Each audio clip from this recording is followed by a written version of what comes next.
ஒரு ஆஃபீஸர்ஸ் மேற்பார்வையில் இது நடந்திருந்ததுன்னா இவ்வளோ அடி அடிச்சிருக்க வேண்டியதில்லை.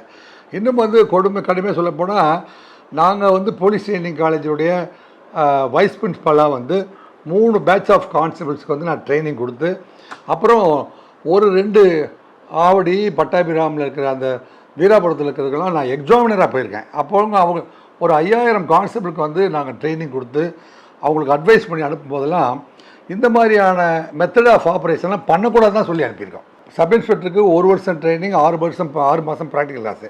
அதில் வந்து சைக்காலஜிக்கல் கிளாஸ் இருக்குது, ஃபொரன்சிக் மெடிசன் கிளாஸ் இருக்குது. ஃபொரன்சிக் டாக்டர்ஸே வந்து அனாட்டமி பற்றி கிளாஸ் எடுப்பாங்க. ஒருத்தன் வந்து எந்த மாதிரியான சூழ்நிலையில் மயக்கம் போட்டுருவான், அவன் ஹார்ட் வீக்கா, அவன் பல்ஸ் சரியாகுதா, இதெல்லாம் பார்த்து விசாரிக்கணும்.